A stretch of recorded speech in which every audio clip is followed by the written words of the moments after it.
Hello, we're back with the next section in chapter 3.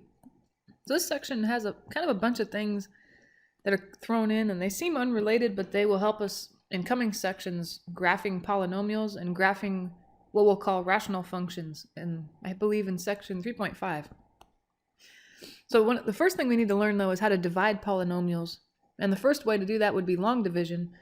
And if you've taken an algebra class before, you should have seen it before, but if you haven't or you've forgotten, it's okay, because yeah, it's pretty similar to long division with whole numbers, you know. So I know it seems silly, but let me go just try to do some kind of long division problem. Like, how about, let's say we're dividing 11 into, I don't know, 234 or something like that.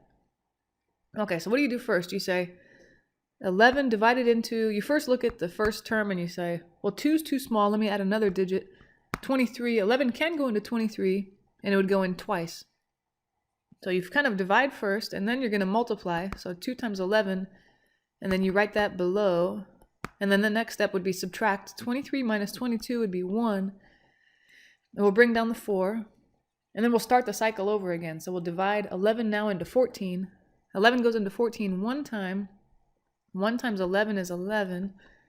When we subtract 14 and 11, we get 3. So the answer would be 21 remainder 3. I think is how, you learned it when you learned how to do long division. But now when we're dividing polynomials, the way we're going to want to learn how to write the answer would be 21 and then the remainder over the divisor. So that'll be the way we're going to want to write it. It's, remainder here, remainder, and then divisor, which is just the number that you're dividing by. So we'll try to do that with polynomials. It's a little more complicated, but that's the idea. The same kind of steps, you divide, and then you multiply, subtract, bring down, and then repeat as needed. Divide, multiply, subtract, bring down. So here, the steps here are outlined pretty well. It looks a little more complicated, but it's only because polynomials are obviously more complicated. So okay, what are the steps here? If there are missing terms, that's probably the hardest part. If there are missing terms from the highest degree to the lowest degree, place a 0 where those terms should be. So let me look at this first example just to see if we have that going on. Well, the polynomial we're dividing into, which is the dividend, notice the highest power I see is a 2 on there. So it has a power of 2, and then a power of 1 for the next term. Powers here. And then the last term is just a constant term, so it has a power of 0 because there is no x. So notice from the highest power to the lowest power, there's nothing missing. I have 2, 1, 0. And then kind of the same thing with the divisor here. Let's see. We're dividing by x minus 2. And of those two terms, the one with the higher power is the x. That has a power of 1. The second term has a power of 0.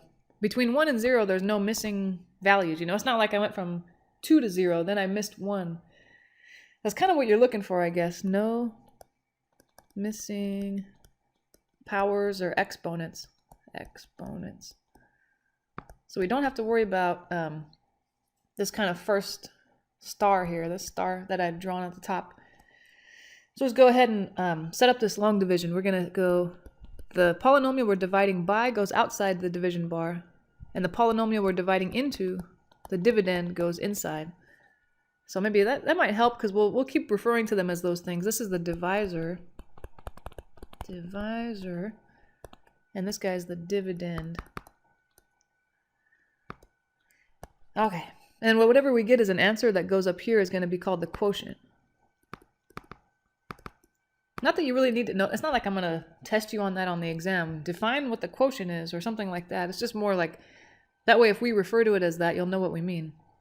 So okay, polynomials are a little different because, the first step here it says, divide the first term in the numerator by the first term in the denominator. Well, numerator, denominator, those are just referring to the divisor and the dividend. So we're just focused on the first terms. I'm dividing the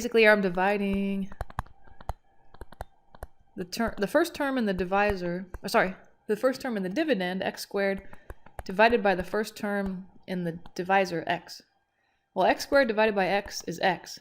So that would be my quotient, or the first part of my quotient. So I've divided, and then what? Then we're going to multiply. So similar to long division that we're used to. This time, though, it's a little different because notice the divisor has two separate terms. There's an x and a -2. You're going to have to multiply the x you put in the quotient by both of those terms, both the x and the -2.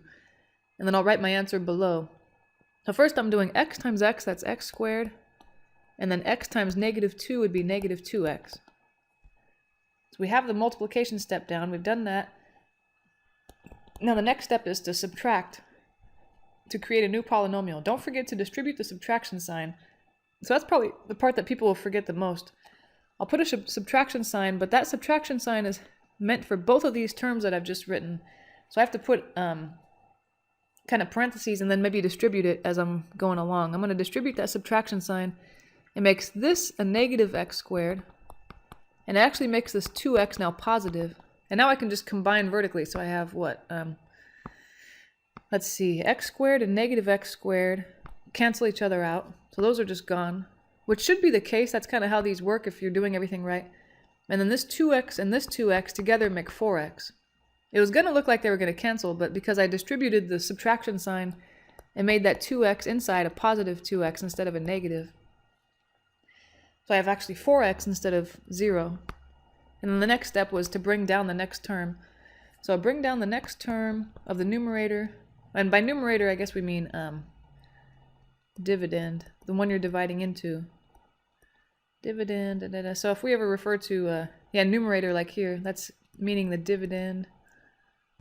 And then denominator means divisor. Just depending how you look at it, I guess.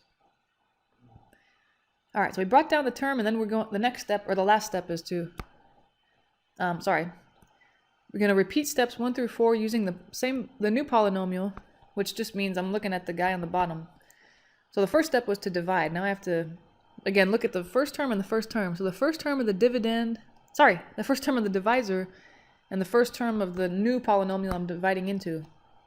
So I say, now we're dividing, 4x, the first term there, divided by still that first term in the divisor. 4x divided by x is just 4, because the x's kind of cancel out. So that should be the next part of my quotient. And I can't just put a 4, you have to put some kind of plus or a minus because the answer is supposed to be a polynomial, so it should be some kind of term, and then the next term is plus another term or minus another term. So now that I have that 4 there, I'm going to multiply it. So we're going to go, let's see, that 4 times each of the terms in the divisor. 4 times x, I'll write that below, that's 4x. 4 times -2 now makes -8. And I think we're almost done. So let's see, the next step would be subtract. I'm going to put a little subtraction sign. Let me see, I'm going to write it in red so we see it. Subtract that stuff from what's above. But I have to remember, like we said before, we have to distribute the subtraction sign. So the 4x kind of gets a negative or a subtraction sign. But I also have to distribute it onto the 8. So now the 8 becomes a plus. So it'll be 4x minus 4x. Those cancel as they should. The first term should always cancel as you're subtracting. But now we're combining -7 and 8. That actually makes 1. And then at this point you would say, okay, I'm going to bring the next term down, but there's nothing left to bring down, so you know you're done. So the answer is your quotient, like we kind of mentioned before, plus the remainder over the divisor. So our quotient was what we found above the division bar. There it is, x plus 4. It's kind of like our answer, but then there was a leftover 1 at the very bottom of this problem. The divisor was at x minus 2. Is that right? Yeah, x minus 2. Alright, so that's our answer. There we go. X plus 4 is the quotient, 1 is the remainder, x minus 2 is the divisor. So if you've never seen that, that's a lot to remember. But definitely the more times you do these problems, the better you get. So let's try this other one. We got a dividend of 4x to the 4th minus 4x squared plus 6x. And then we're dividing by, let's see, x minus 4. Okay. So even before step 1, remember that we mentioned that if there are any missing, any terms with missing powers, or any powers missing here between the highest and the lowest, then I'm going to have to insert zeros where they go. So the powers of the dividend are a 4th power, but the next term has a 2nd power. And then the next term has a 1 power. So I'm kind of missing something between 4 and 2, right? Obviously 3 is missing. So let's see, I'm going to kind of point that out here. I'm missing a third power. So I got to keep that in mind. And then also I'm missing a 0 power. There should be a constant term in your polynomials. Missing a 0 power.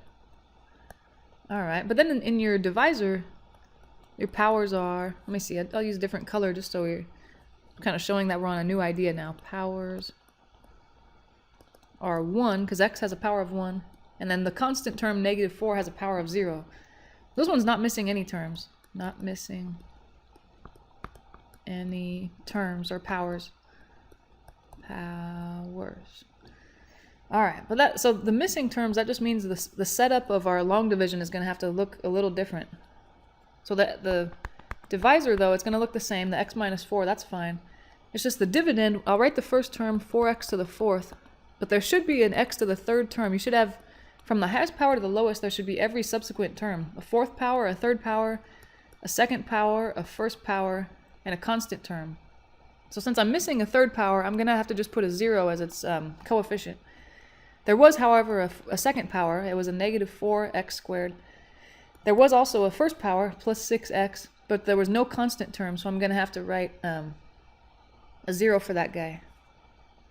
Let's see, if we want to be real serious here, we got missing 3rd power, so that's why I put a 0 here. There's also a missing constant term, a 0 power, so I put that here. That's really all you have to do, and those kind of act as placeholders, because as you go along with long division, if you don't put that placeholder of 0 there and there, there's going to be a term you'll put here, and it won't be a like term. The like terms won't match up. So that'll be a problem. You won't be able to combine like terms. And then you'll be stuck and you can't finish the problem. So it really does make a difference.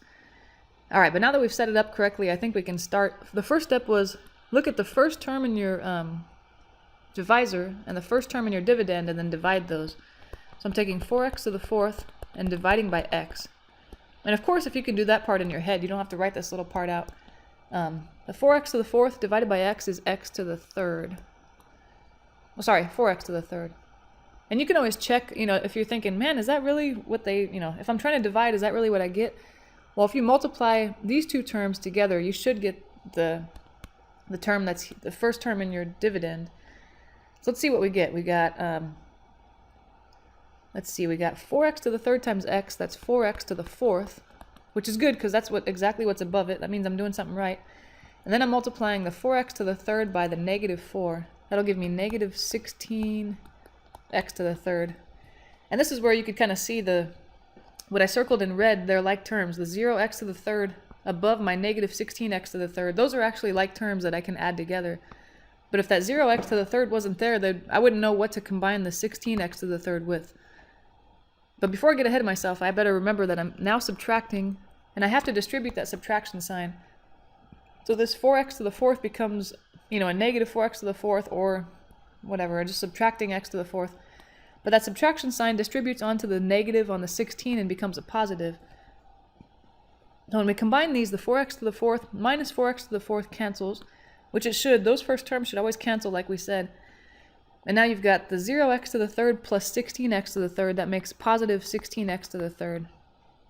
And if you didn't distribute that subtraction sign, you would end up with a negative 16x to the 3rd now. And then the next step, you'd have the wrong part of your quotient. So the very next step is to bring down the -4x squared, and then I'll start the cycle over again. Now I'm dividing the first term in the divisor, x, into the first term in this new kind of polynomial I have down here, 16x to the 3rd.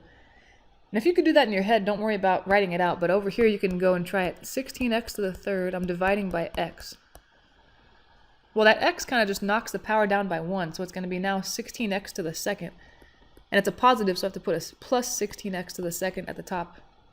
If it was a negative, I put a negative, just a plus or minus depending on the sign that you want. Okay, now my job is to multiply what I just wrote in the quotient, the 16x squared, by both terms in the divisor. And then write it below my, my new polynomial. So it's 16x squared times x. That's 16x to the 3rd, which is perfect. That's exactly what's above it. And then 16x squared times -4 should be -64x squared. Alright, and now I gotta be careful. I'm gonna subtract, so I'll get my subtraction sign ready, parentheses. and then distribute. So that subtraction sign makes the 16 a negative, or a subtract 16x cubed, and it makes this minus 64x squared actually a plus 64x squared. The 16x cubed should cancel with the 16x cubed, and then we're combining negative 4x squared and 64x squared. That makes 60x squared. And then the next term to bring down would be the 6x. So we'll bring him down, and then I think we're almost done. Let's see, now we're going to kind of start the cycle over again. I'm looking at the first term. Uh-oh, that didn't work out very well. Let me erase that guy. I guess too many colors all together make it so you can't read it very well. It was x minus 4 there. Okay. So we look at the first term of the divisor, x, and the first term of our new polynomial that we have down here, 60x squared, and we'll divide. Let's see, 60x squared, I'm trying to figure out what he is divided by x. Well, the x, like we said, kind of knocks that power down by 1, so now it just becomes 60x, and it's positive, so I'll put a plus 60x. Okay, now we're taking that 60x I just wrote and multiplying it by both terms in the divisor. So I'm doing 60x times x. That would be 60x squared, which it should be, because it should be the same as what's above it. And then 60x times negative 4, that's negative 240x. That's pretty serious. All right, now we're almost done. Let me subtract these guys. We're subtracting here. I'll distribute the minus sign or the subtraction sign onto the 60, but I'll also distribute it onto the 240, making it a positive 240. That 240 and that 6 make 246x. Okay, and let me bring down the very last term. That's how you know you're almost done, because after this, there's nothing left to bring down. I got a plus 0. And that 0 seems like it's not doing much, but again, it'll make it so the like terms, you'll put something below it and you'll know what you're adding it to.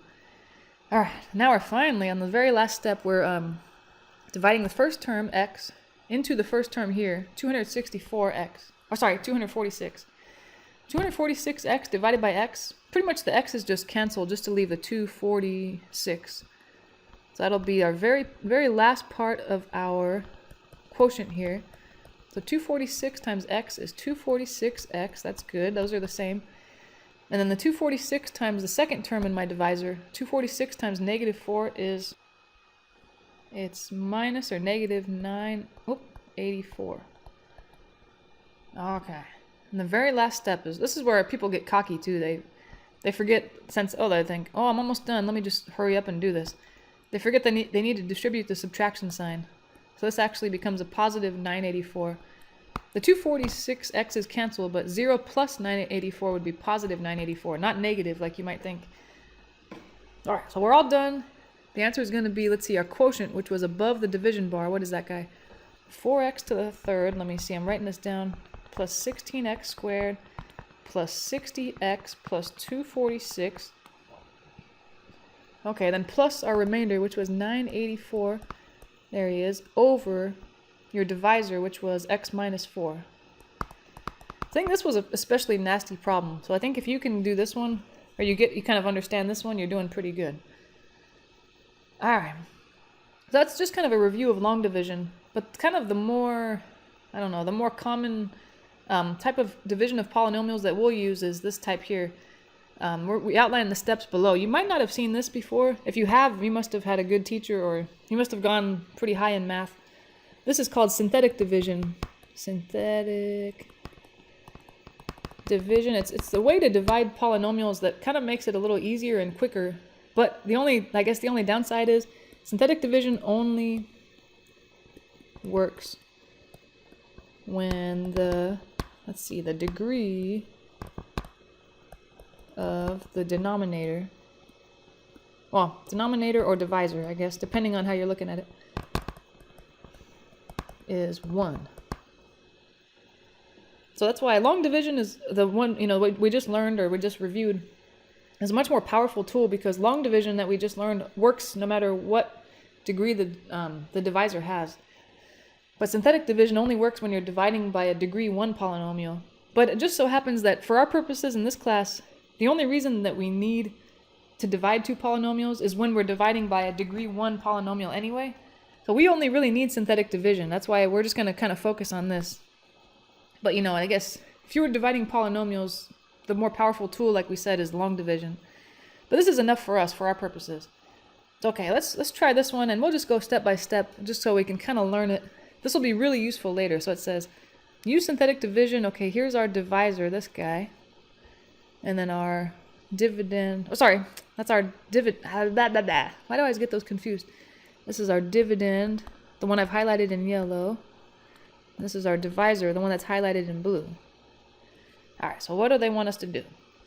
Step 1 says, to set up the problem, first set the denominator, or same thing as divisor, equal to 0 to find the number to put in the division box. All right, let's try that before I move on and read more. So first step, I'm going to take the divisor, which was x plus 2. I'm setting it equal to 0 and solving. Well, obviously, if I solve that, I'm subtracting 2 from both sides, and I'm going to get negative 2. So that's one thing is synthetic division, it might look a little different, the setup. I'm going to put negative 2 in this little box here like this. And then there'll be numbers that go above this bar. So it looks kind of weird, but at least we know what number to put in there. We set the divisor equal to 0 and found the value that we get when we solve it. Okay, now we're here. It says, next, make sure the numerator is written in descending order, and if any terms are missing, you must use a 0 to fill in the missing term. Then finally list only the coefficients in the division problem. Okay, let me make sure I have all the power. So this is a power of 3 here on the divisor. There is no power of 2 though. There's a power of 1 and a power of 0. So I'm actually missing something. I might have to rewrite this so I don't mess stuff up. I have a missing term for an x squared.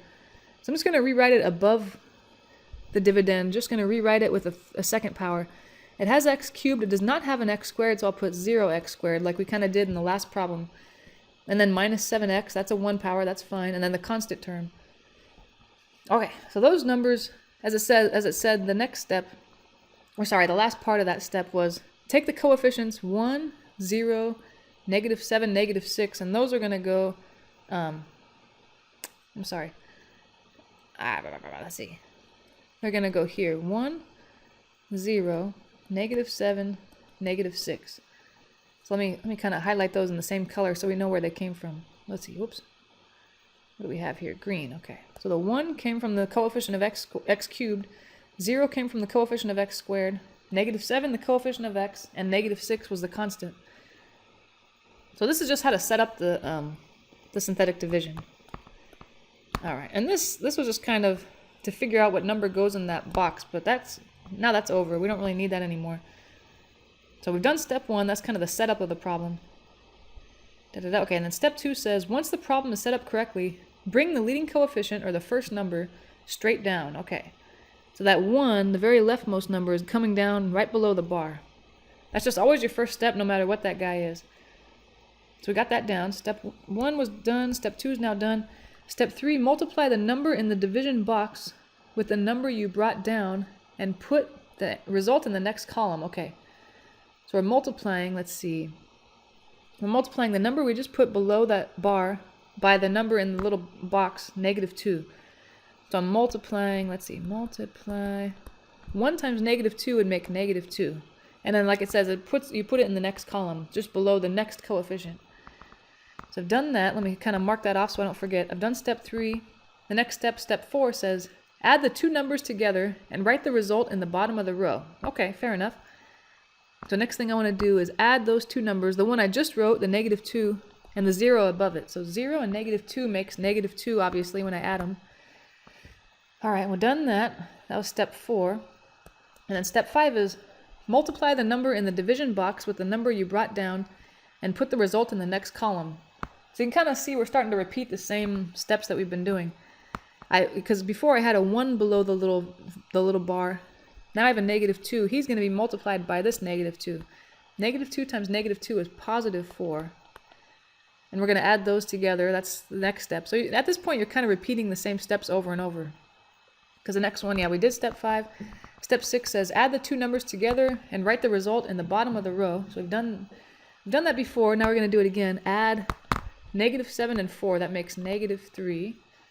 All right, fair enough. I can kind of guess what to do now because I think the next step would be multiply.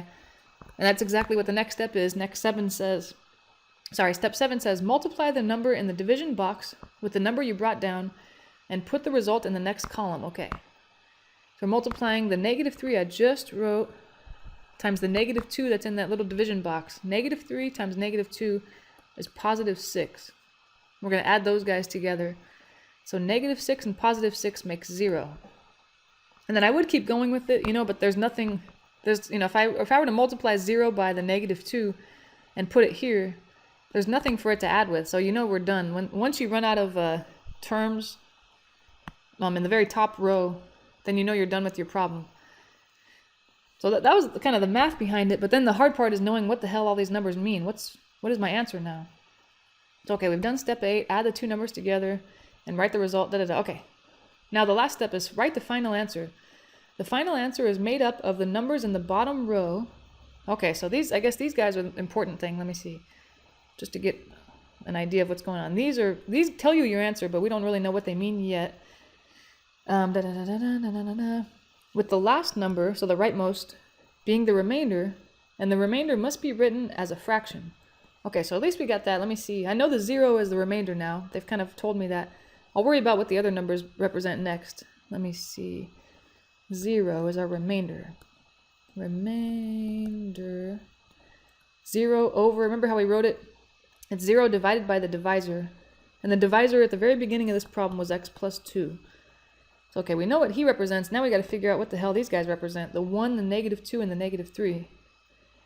So now it says the variables, or x's, start off 1 power less than the original denominator and go down 1 with each term.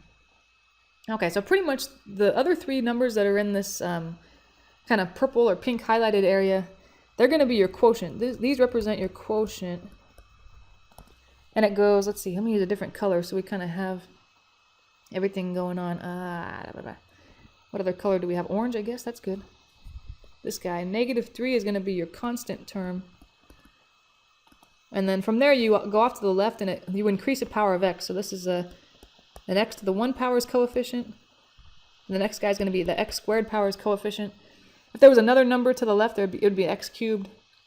So my quotient is 1x squared minus 2x minus 3. Because like we said, let's see, the -3 was the constant term, so that's why he's just sitting there with no x. The -2 we said was the x to the 1 powers coefficient, so that's why he has an x next to him. The 1 here was the x squared's coefficient, so he looks like 1x squared. So this is our answer, but I think we can clean it up a little bit, because as we know, we don't like to see a 1 in front of a x, we just write x squared. It's just kind of known that there's a 1 in front. So we'll write x squared minus 2x minus 3. And actually, since the remainder is 0, we don't really even need to write it. No remainder. But if it was anything but 0, I would have to write it. I'd write x squared minus 2x minus 3 plus the remainder, whatever it is, over x plus 2.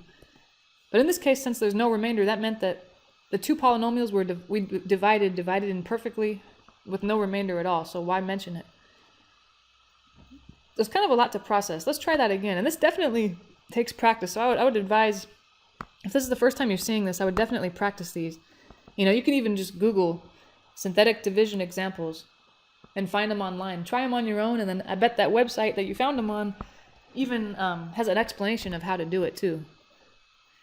So let's try this. This says first step was see if there are any missing terms in the dividend or the divisor. In this case, though, there are actually no missing terms because the highest power I see in the dividend is 2, but then from there I have a power of 1 and a power of 0, so there's nothing in between those that's missing. And then kind of the same with the the divisor.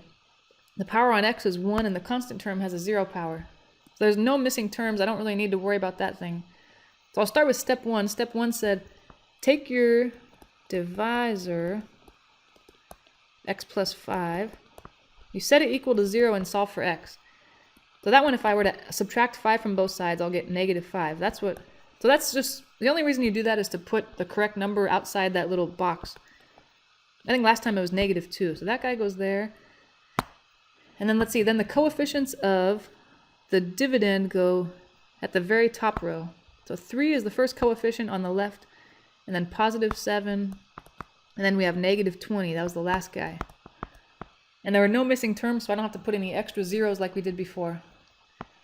Okay, now I'm ready to start the second step, which was just bring, the simplest step, just bring down the very left guy and put him below the bar. And then we're going to start multiplying. So I'll multiply this guy by the number in the box. 3 times negative 5, and then I'll write that on the next column. 3 times negative 5 is negative 15, and then we're supposed to add those guys together. 7 and negative 15 makes negative 8. And then we'll multiply again. Negative 8 times negative 5 is positive 40. I'll write that in the next column. Let's see here. Positive 40. And then we'll add those guys together. Negative 20 and positive 40 is positive 20. And we know we're done because there's no more columns to place things in. So there's no reason to multiply 20 by negative 5, because if I put it here, there's nothing above it to add with. So it's, kind of a waste of time. You only need to keep going until there are no more columns to work with. All right. So I think the math of this is not difficult. It's more like remembering the steps, and then when you're done, remembering what the hell everything stood for. So like we did in the last one, remember that the very rightmost number that you found is actually the remainder in your answer. So I know for whatever happens with the quotient, the remainder is going to be 20. And I'm supposed to put that over the divisor. The divisor in the beginning of the problem was x plus 5. All right, and then other than the remainder, the other numbers that are in that final row should make up your quotient. The rightmost one, of course, other than the 20, because the 20 represented the remainder, the rightmost one should be your constant term. So I'll have a negative 8 as my constant. Constant. And then from there, you're increasing your powers of x. So 3 must be the coefficient of x to the 1 power. Coefficient of x. And then if there was another number to the left of 3, it would be the coefficient of x squared. If there was another one, it would be the coefficient of x cubed. And, you go on and on, increasing powers of x until you run out of numbers. But we already ran out of numbers, so this is our answer. 3x minus 8 plus 20 over x plus 5. And in this case, I actually do have to mention the remainder because it's not 0. So that's tough. Like I said, it's good to practice that. And don't feel bad if you practice it and you have to have the steps in front of you, because it's hard to remember those steps. So next objective is to evaluate a polynomial function using what they call the remainder theorem. First, let's talk about what the hell is the remainder theorem, and then maybe it'll help us with the rest of the problem. So, okay, the remainder theorem, it's actually just this top part. The second one we don't need right now. The remainder theorem says if a polynomial f of x is divided by x minus a, so kind of like we've been doing, I guess, the last two synthetic divisions, we have just kind of a linear or a power of 1 divisor. Yeah, so it's kind of like example 2 above, sort of. Okay, the remainder is f of a. So that's kind of interesting. And that, I don't know, it doesn't really sink in until you see an example. So let's try this one. This example says, given this function f of x, use the remainder theorem to find f of negative 4. But what the remainder theorem says is if we divide f of x by x minus, okay, whatever number you have in here. Oops, dang it. I wasn't trying to use blue there. I was trying to highlight. Whatever number you have in the function, let's see here. It goes here. That number should be the same. That's how kind of the remainder theorem works. So x minus negative 4, which actually would be x plus 4, huh? X plus 4. The remainder is equal to f of negative 4. So since they said find f of negative 4, but not in the old-fashioned way, because of course we could just plug in negative 4 to the function they gave us, but they want us to find this remainder or use this remainder theorem to do it. So I guess basically what they want us to do is do our synthetic division, divide f of x by this guy, and then find the remainder. So that'll be our answer. So it's kind of, yeah, this is another one of those concepts like we saw before where this remainder theorem isn't really useful now. It's more like when you need it later in higher math classes, it'll be easier because you've seen it before. That's kind of the idea, I guess. So what we're going to do, yeah, is divide f of x, which was what now? What the hell is he? He's 3x cubed plus 4x squared minus 5x plus 3 by what we came up with kind of thinking of the remainder theorem. Okay, the remainder will be our answer. So we'll do synthetic division. Let me see. If I were to set this guy x plus 4 equal to 0 and solve for x, I'd get negative 4. I know that's going to be the guy that goes outside the little box in my synthetic division. So negative 4 is going outside. Got that. And then I want all the coefficients of x in the f of x to be above the bar. And notice there are no missing terms. I have a third power, second power, first power constant. There's nothing missing in between. So I'm just going to bring those numbers down. 3, 4, negative 5, and 3. So I go and then I'll go ahead and start my synthetic division. Let's see, I'm going to be careful here. Bring down the first guy, 3, multiply by the number in the box. 3 times negative 4 makes negative 12. Then I'm supposed to add those guys together. 4 and negative 12 makes negative 8. Multiply that. Negative 8 times negative 4 makes 32. 32 and negative 5 is 27. And then 27 times negative 4, Ooh, 108. That's pretty serious. Sorry, negative 108. Negative 108. All right, and since I just put a number in the very last column, I know once I subtract these, or sorry, add these, that's going to be the very end, negative 105.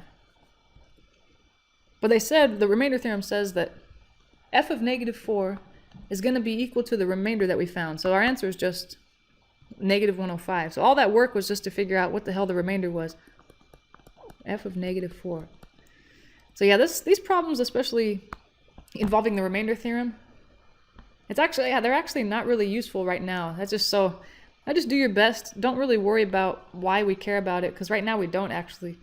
It's just more another one of those things where if you've seen it once, it'll be easier. So we'll try that one more time in this new example. We've kind of seen what we're going to do is we're going to divide f of x, which is 2x to the third minus 11x squared plus 7x minus 5 by x minus the value that's in here, so 4. And then whatever we get, we don't really care about the answer except for the remainder. The remainder is f of 4, which is what they're asking for. That's the idea. So we're going to go, let's see, setting this guy x minus 4 equal to 0 and solving results in just 4.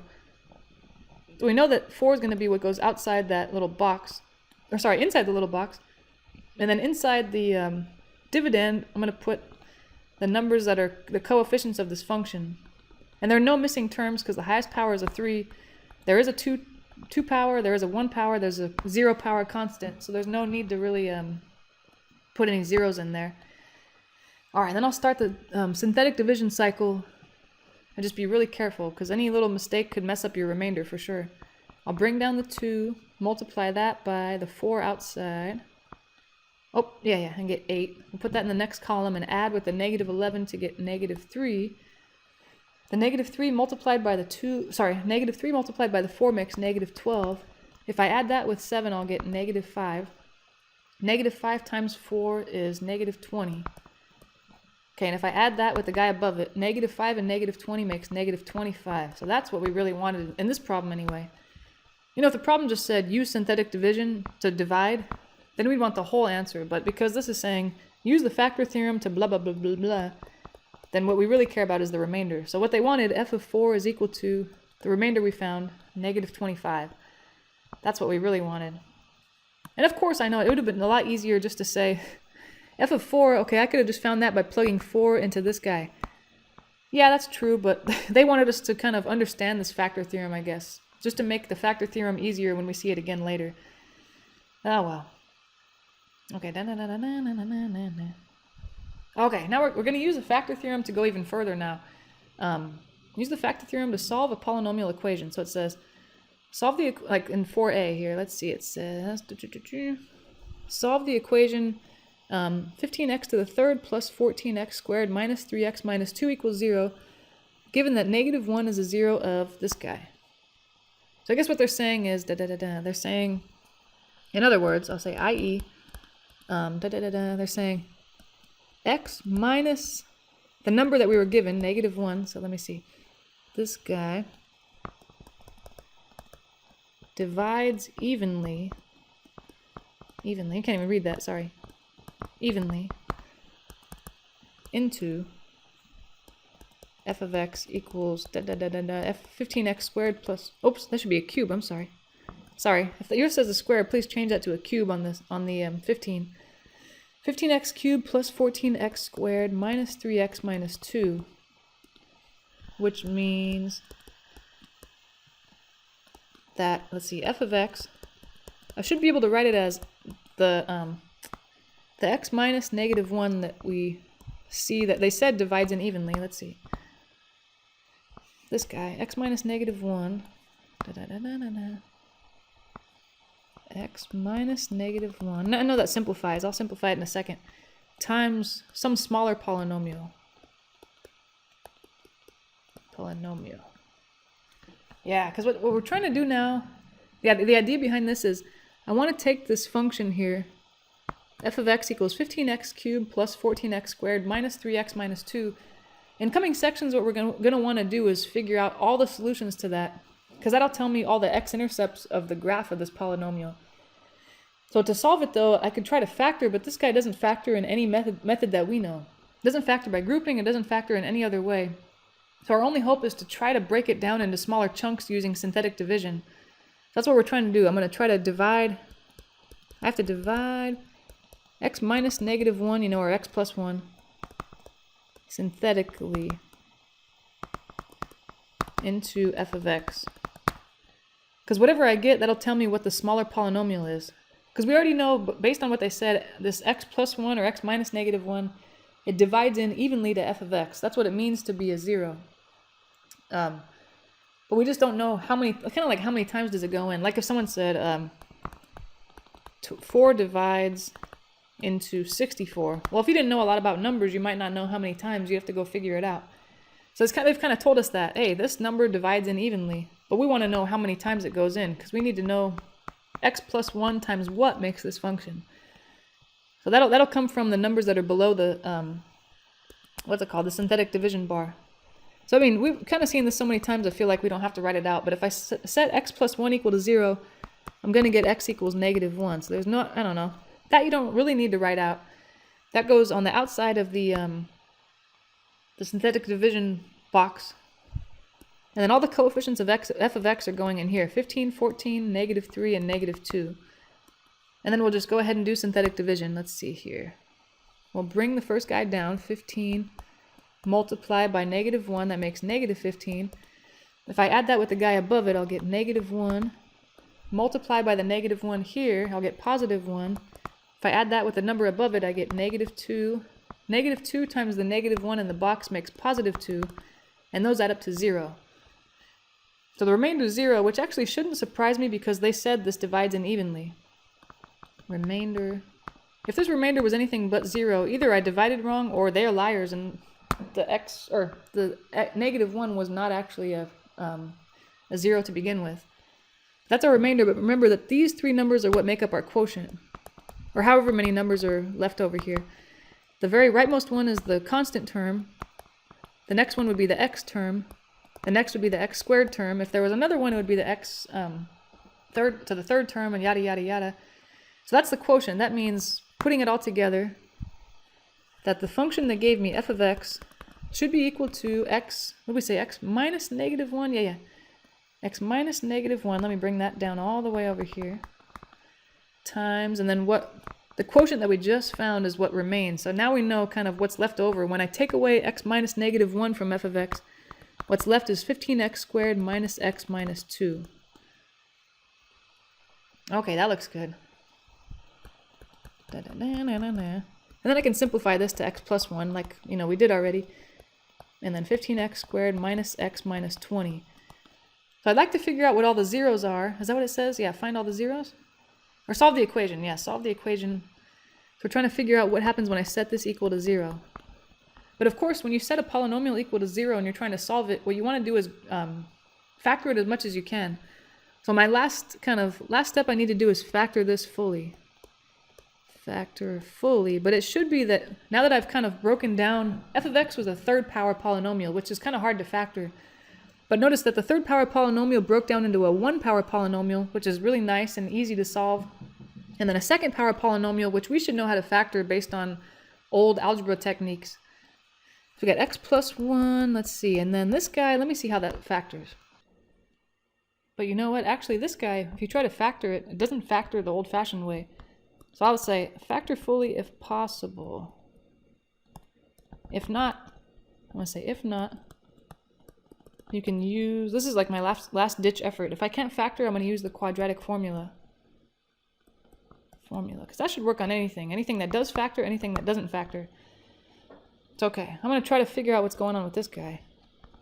Here, this x plus 1 I can solve by setting equal to 0 and solving for x. But the 15x squared minus x minus 20, if I set him equal to 0 and solve for x, I'm going to have to use the quadratic formula. X equals negative b plus or minus the square root of b squared minus 4ac over 2a. And then, so this guy, it's like low-hanging fruit. I can move the negative 1 over or subtract 1 and I'll find the solution. But the other guy, let me try to actually plug in, you know, a, b, and c and figure out what's going on. X is going to be negative b, but b itself is negative, so it's negative 1 plus or minus the square root of negative 1 squared, because that's b, minus 4 times a, which is 15, times c, which is negative 20, over 2 times a, which was 15. Okay. So we've got one solution already, negative 1. That's the nice one. Then we're going to get two ugly ones here. But they're still solutions nonetheless. They're just not that great looking. So let's see. Now, the negative 1 makes a positive 1. Negative 1 squared is positive 1. Then you have a negative 4 times a positive 15 times a negative 20. That's two negatives makes a positive. 15 times 4 is 60. 60 times 20 is 1200. Holy moly. Over 2 times 15 is 30. So x is, and then 1 plus or minus, 1 plus 1200 would just be 1201 over 30. And I don't think 1201 simplifies into square root, so I think that's it. So my solutions are, sorry I didn't leave you guys a lot of room to write all the work here, but x equals negative 1. We already had that one from this portion. And then my other solution would be if I say I take the plus from the plus or minus. 1 plus the square root of 1201 all over 30. The other one would be if I take the minus, so I'll do 1 minus the square root of 1201 over 30. So there they are. One nice solution, two terrible solutions. That's pretty much it. Sometimes they're all three nice. Sometimes you have, and that time we had 3 solutions. Sometimes you have 2. Sometimes you have 3. Sometimes you have 4. Kind of just depends on the problem. Ugh. Okay, I knew we had another one. Here we go. So let's try this one. It says, solve this equation given that 2 is a 0 of this guy. So, I mean, after all the work we did in the last one, I think we kind of see what's going on. We're going to do synthetic division of 2, the number they gave us, into the polynomial given, 2x to the third minus 5x squared plus 1x plus 2. And I noticed there are no missing terms from the highest power to the lowest, so there's no need to fill in any zeros there. But I thought I mentioned it so we don't forget. We'll start the synthetic division. Let me bring 2 down, multiply. 2 times 2 is 4. I'll add that with the guy above it, negative 1. Multiply by the 2, get negative 2. Add that with the guy above it, negative 1 again. Negative 1 times 2 would be negative 2.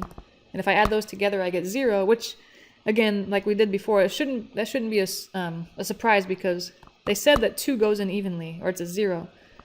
So our remainder better be 0, or else 2 actually isn't a 0 of this polynomial. But what we kind of care about here is this right here. This is our quotient.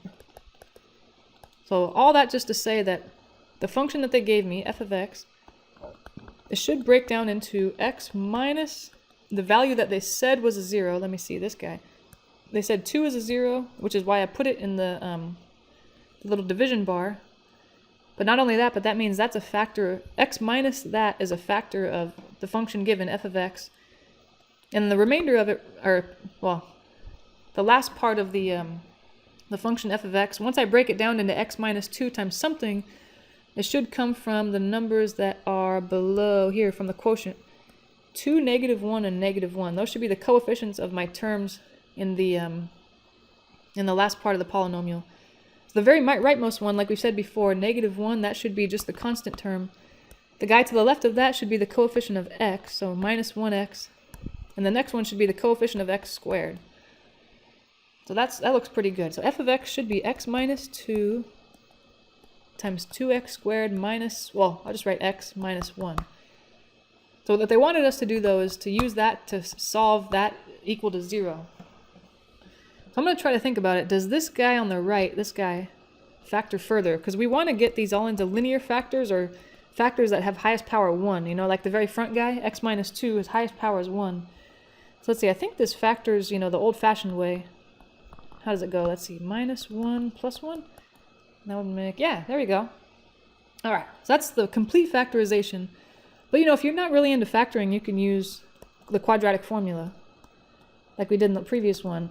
The previous one we had to, there was no choice, but you can always use it even if you don't, even if you could factor, you don't have to factor. You can always use the quadratic formula. Yeah, but now that we've factored it all the way, now our solutions to that equation will just be when I set each of these little factors equal to 0 and solve. So x minus 2 equal to 0, I'll figure out what that is. 2x plus 1 equals 0, I'll figure out what that is. And then the last guy, x minus 1 equals 0. So this one, let me see, I'll add 2 to both sides. That gives me 2 as one solution.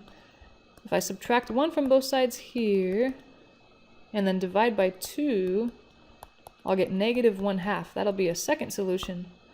The very last one will be from here when I add 1 to both sides. I got 1 as my solution. So we have 3 solutions here. I mean, it kind of just so happened that both of these examples that we just did had 3 solutions. Sometimes there's 2, sometimes there's more than 3.